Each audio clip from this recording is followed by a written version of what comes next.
Mainit na balita, tinatalakay na ng House Justice Committee ang mga inihaing impeachment complaints laban kay Vice President Sara Duterte. Detalye po tayo sa ulat on the spot ni Tina Panganiban Perez. Tina? Connie, sa kanyang opening statement, pinaalala ni Justice Committee Chair Jervy Luistro na tungkulin nilang aksyonan ang mga impeachment complaints na inihahain laban sa sinumang impeachable official na nirefer sa Justice Committee. Sa mga nagtatanong anya kung hindi ba raw nakakapagod na itong mga impeachment proceedings na ito, lalo pat kababasura pa lang ng Kamara sa impeachment complaints laban kay Pangulong Bongbong Marcos nitong Pebrero, sagot ni Luistro, hindi napapagod ang konstitusyon. Hindi anya napapagod ang rule of law at accountability. Kaya gagawin daw nila ang kanilang trabaho ng walang kondisyon, pagdadalawang isip o palusot, lalo pa anya ngayong ang daming kumakalat na maling impormasyon. Nilinaw ni Luistro na mali ang mga sinasabing recycled, ang mga akusasyon laban kay Vice President Sara Duterte.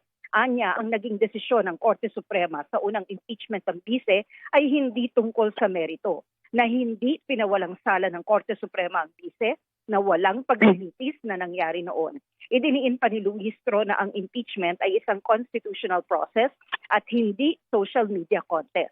Hindi anya ito pinagpapasyahan base sa hashtag, meme o paramihan ng likes. Kung hindi raw kikilos ang kanyang komite, paano anya pananagutin ang mga pinakamatataas na opisyal ng bansa?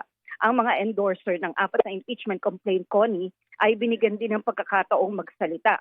Sabi ni ACT Teachers Party List Representative Antonio Tino, na kasama sa mga nag-endorso sa unang reklamo, dapat ma-impeach ang bise dahil sa betrayal of public trust, dahil sa anya'y paglustay sa confidential funds, pamimeke ng mga dokumento, accomplishment report at resibo sa paggamit ng naturang pondo at dereliction of duty dahil sa paulit-ulit na pag-iisnab sa oversight powers ng Kongreso. Binanggit din ni Luistro ang sulat ng second impeachment complainant na inaatras nila ang kanilang reklamo para suportahan na lang ang third impeachment complaint. Kinumpirma ng complainant sa komite na sulat nga nila yon at totoong binabawi nila ang reklamo. Ito ay tinanggap at inaprubahan ng komite. Sa ngayon, patuloy po ang sponsorship ng mga inihaing reklamo laban sa bise. Connie? Maraming salamat, Tina Panganiban Perez.